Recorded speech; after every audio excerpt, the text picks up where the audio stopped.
morning, dear candidates. Boys and girls, are you ready for a group discussion?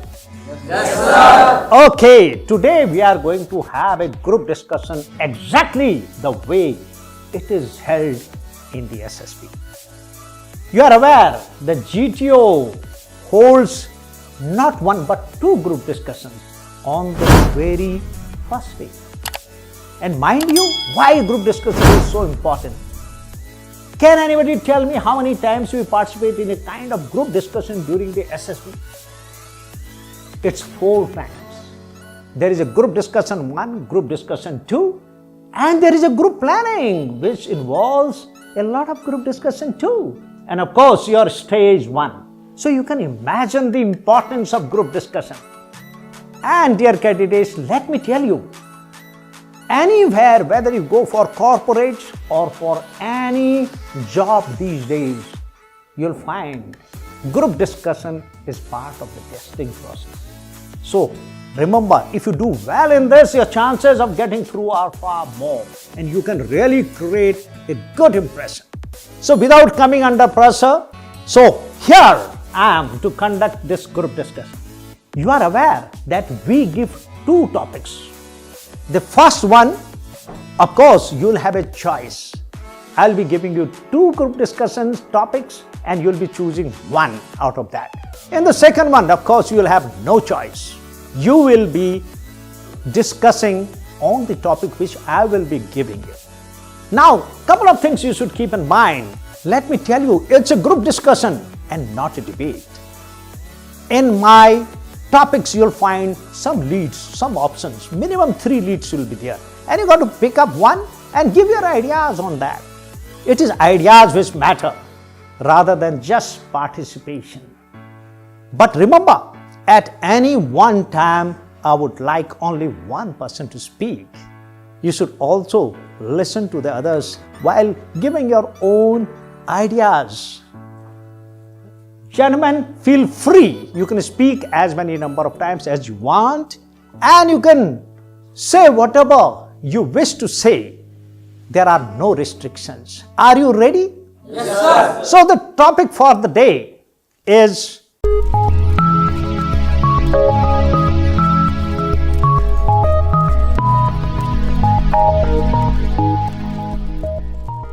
Download the SSB SureShot app from Google Play Store to access courses for written exams like NDA, CDS and AFCAT. You can also find courses for SSB Personality Development and Spoken English. Apply the coupon code SIGNUP15 to get 15% off on your first purchase. Call us on 725-930-7111 for any queries. the first topic which I am going to give them is how the Pakistan problem can be resolved. It is through diplomacy, through all-out war, or through surgical strikes. And the second topic is, what is the greatest challenge India is facing today? Whether it is population or unemployment or corruption. So these are the 2 topics. You are free to select one of them. Guys, what should we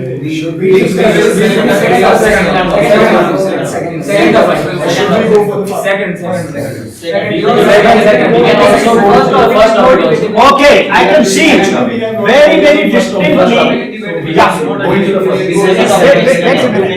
Gentlemen, very distinctly you can feel that except 2 people, remaining 7 are in favor of topic 2. That is, what is the greatest challenge India is facing today?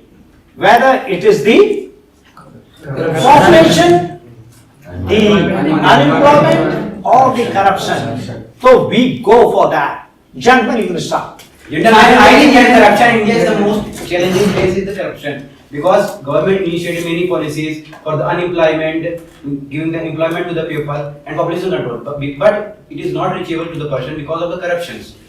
I want to make a point that unemployment is because it is the root of corruption. When the people is not employed, he will definitely think for bribing somebody. The vacancy is less, the number is more. So I feel that Just number 7, I do not like that. I do not think that because our former CVC member, CA Raishwar, who is a IS officer in base 1756, he was jailed in case of corruption, but instead of this, he was not suspended, he was retired because he was involved in corruption. That's Since why. the unemployment in 2016 to 17 it was 17.1 million, and in 2017-18 it was 17.2 million. In latest, if you look at the latest ratio, then it is across the 18.6 million. I want to add a point for the but I according to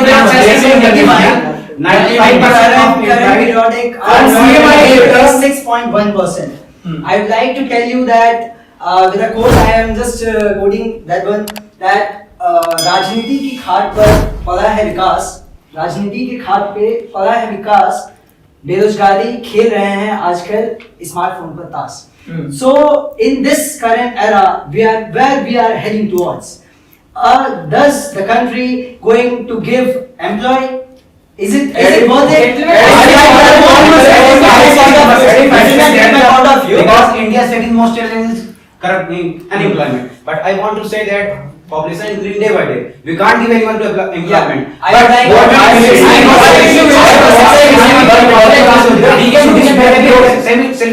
on to chest number 60, we can control the population by giving the employment. That's a population. I have a question. Chest number 6. I have a question. Chest number 6. South Sudan, the unemployment rate is 12%, where the corruption is less and the population is also less. I am having to we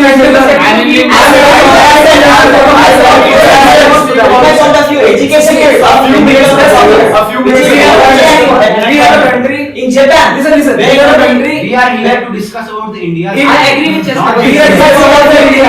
In a country, guys, this country is number 72 spoke about Sudan. Sudan is rated at the lowest position in the population and in corruption as well. So it is because of the unemployment over there. Let's talk economically once. Like country's economic conditions work as demand factor. Okay. Demand factor and the population works as supply factor. So if you consider it that way, if a family in a village is not having any employment, what they will do is they will obviously have more offspring in order to earn more income. Increase the manpower. So this kind of unemployment is leading to what? Population. Overpopulation. So in a way, if the government, precisely and wisely thinks about tackling with the unemployment issues, we can as well fix the overpopulation issue as well as we can fix the corruption issue as well. Because according to IMCI data, the more a person or the more a population educates over time, the more rate of unemployment grows. Like I'd like to add a point here. Suppose if government makes policies regarding uneducation and population, and what if the policies are not mended properly? What will happen? We have to first the corruption problem. The corruption problem is interlinked with both unemployment as population as well, because our government is making very good policies. Exactly. And because of the the problem deeply, then we get to know that unemployment is pushing the corruption more. And that's why suppose we'll have more employment in the country, then eventually the corruption will be getting less. Why? According to Transparency International, 95% are involved in corruption, those who are employed. yes, And the corruption there might be And how they only education Because through this they can implement the corruption. They can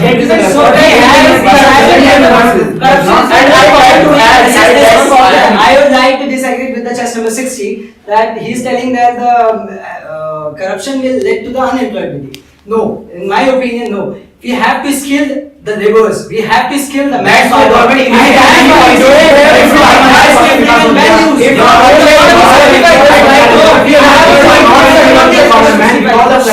want to add some point to the 65. If we are not employing people, we will start driving private as well as the government. I have a point to disagree with chest number 65.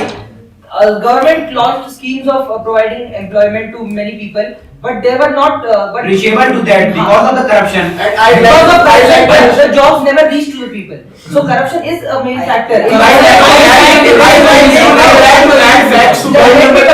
me complete first. Corruption, because of corruption, the government is unable to reach to the people, and that is why all these problem of unemployment and because of corruption, the government is not reaching to people. Then it is unemployment, and because of unemployment, the population is growing much more. Exactly. Because they want to overcome they want to have money to overcome their daily needs. Even let me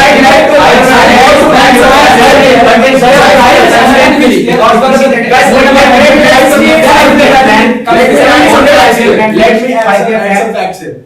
From the starting of this century, that is from 2000, we have like innumerable of corruption cases such as 2G spectrum, exactly. Commonwealth is sports. CWG, coal allocation, and what has happened? Does the unemployment has decreased or the population has increased? Both has increased because the corruption has increased. So what my point of view is this: if we will eradicate the corruption first, then only these two problems would be eradicated automatically. Not automatically. I would like talking about if suppose we have to do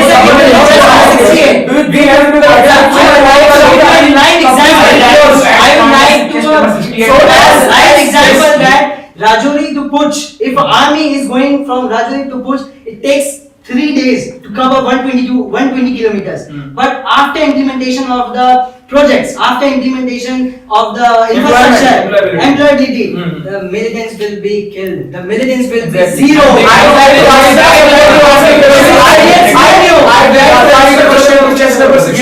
What if government allocated the funds and the funds wasn't reached to the lenders and contractors? What would have happened? The values of individuals. How would you employ when the funds don't reach? How would you give them money? I want to add a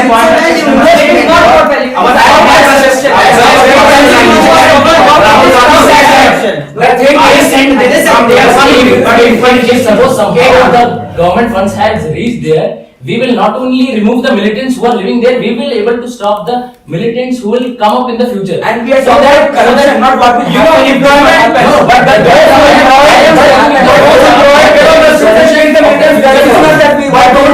but don't you guys agree that corruption plays a major role in allocation of funds? No, gentlemen. No, my point of view.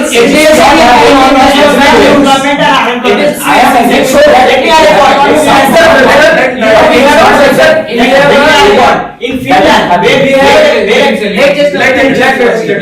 where a teacher can focus only 5 students. In India, whereas a teacher can teach only 30 students. That means if the students numbers increases, a teacher can focus on more and a student can grow more. So that's why. But the demand of teacher will also increase in that way. Yes, we can focus on more of students. And population doesn't have only cons; it has pros as well. Let us suppose for defense forces, human resources. yes, Population can be. India is 65% youth. I just want to add on his point. That's what China is majority doing. population of India They are is using youth. the human And it is resources. said that youth is the major support of and the backbone of country which will Grow and which will you are army and so you are youth is the backbone of our country. Like China, you are 65% of the Indian population is below the 35 years age. 35, and they are unemployed. They got we should skill them. We should skill That's what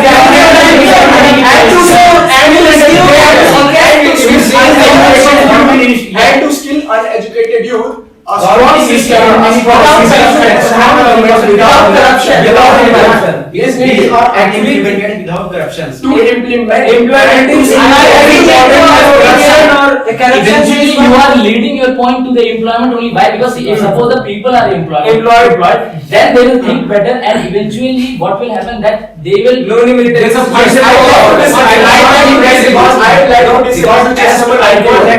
not only employed people think well, unemployed people also think well. Yes. But Can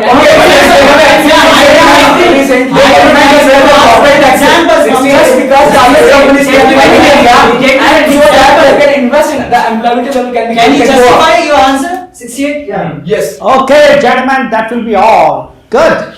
The time total allotted for group discussion is 20 minutes, but the GTO may, if he is satisfied that all have got equal chance to present their views, may close it before that also. Usually 15 to 20 minutes are usually allotted to the group discussion. Now, you have seen yourself, you can virtually make out some of them have come out with beautiful ideas. Some of them have taken the initiative. Some of them had displayed the confidence required. And some of them had come out of the knowledge which is so important in group discussion. Now, for the information of everyone, I will highlight certain very important points for group discussion. What exactly is required in the GD? Okay? The first and the foremost thing, if you want to do well in your GD, boys and girls, you have to improve upon your knowledge. Knowledge is the founding stone. You can thereafter discuss your way to success. If you can't comprehend the subject, if you can't have your own ideas, do you think you'll be able to contribute in the discussion? Obviously no. And how can you improve your knowledge? You know it better. It's by reading newspapers, reading magazines, following some new channels, watching good debates, following some good YouTube channels, including our own, where every week we give out the current topics and some analysis on the current topics. It is focused only for the candidates appearing for the SSB. So, the knowledge becomes the first factor. And what is the second thereafter? There are some guys, as you could see, they had the knowledge, but they lacked somewhere the self-confidence. The confidence is equally important. Confidence will not allow you to participate freely. Even confidence affects your initiative, which is again an important factor in the GD, because you have to initiate. If not initiate, at least participate. You got to be within the first 5 who initiate the discussion. So initiative is important, but it is complemented by the confidence. And what is the third thing which is important? Boys and girls, it is your communication skills. It is your knowledge of English and how you can communicate. I have told that in many of my videos. Please improve upon your communication skills. It is so vital for a leader. If you want to stand apart, if you want to stand as a leader in front of your troops or in front of people who are supposed to be responsible for you, you better have your good communication skills, because a leader without communication skills you will rarely find. And what matters, you could notice yourself that some of these candidates had a very good body language. See, body language, you can influence the group. The next quality is ability to influence the group. And this you can do by good body language. The way they were expressing, the way their hands movement, the way their facial expressions. Okay? So they were communicating with their whole body. So the body language is of course very, very important factor. And I have already told you the ability to what kind of impact you leave in the group. Whatever impact you leave there in the group, I can assure you the similar impact you will perhaps leave in the mind of the GTO. Obviously, if you are able to impress him, definitely you are going to do well. Okay, gentlemen, and last but not the least, let me tell you, it's a competitive environment and you got to be competitive. Some guys may have the knowledge, may have the confidence, but they are not competitive enough. Here you have no choice but to participate. You may not like to be competitive, but you have no choice. You have to participate. That is the requirement of the group discussion. So these are some important facets. Now you'll ask me, what are the qualities the GTO is looking for? Let me tell you, he is looking for virtually all officer-like qualities, whatever you can display. But more importantly, in a group discussion like this, your factor 1 comes out very clearly. What is factor 1? You know that. We have already taken the class on that. your effective intelligence, your reasoning ability, of course, your power of expression, and your liveliness. Certain guys in this group were lively. So all the 4 qualities of factor 1 are important. Factor 2, yes, the way you behave in a group, your cooperation, whether you are too aggressive or not, whether you give chance to others, whether you listen properly, some part of the factor 2 also comes into play. But let me tell you, factor 3, the entire factor 3 qualities come into play. What are those? Your initiative, you will agree that it's important. Your speed of decision, how you communicate, it can be seen, and your self-confidence, your ability to influence the group, and of course your liveliness. So all the 5 qualities of the factor 3 come into play. As far as your factor 4 is concerned, yes, your determination can be judged by the GTO. And besides that, your courage factor also comes into play to an extent. Okay, it requires courage to speak in front of so many people and think clearly, okay, and concisely, and coming out with solid, good ideas. Okay, gentlemen, you saw the group discussion, the live one in front of you. Let me tell you, it was taken in one shot. There has been no retakes. And as far as the results are concerned, I think the whole audience which were watching that could make out, and so I'm sure you could also make out. Distinctly, the participants can be divided into 3 categories. The category which were just not up to the mark, the category which did better, and the category who were the mediocre. So the best lot, you will agree with me, were 60 and 68. They came out to be somewhat better. Overall, the group performance was not up to the mark. In fact, in certain such kind of candidates groups, there are far better standard of candidate who come out, who really come out with solid ideas. In this, the top performers were 60 and 68. And who are the mediocre? The second lot? Second lot was 91, 69 and 65. You could see that. And remaining, of course, come in the third lot. So the chances of passing the group discussion, because rather I will say not passing, but the GTO is going to mark them as the better lot. Okay? And after that, observe them continuously in the second ZD and thereafter. Such top performers in most of the tasks usually get selected. I hope your results were similar to mine. Thank you. All the best. Don't forget to subscribe to our new channel SSB Short Plus for exclusive new videos. Also follow us on Instagram for all the latest updates. Check out a short guide to crack SSB on Amazon. The link is in the description below.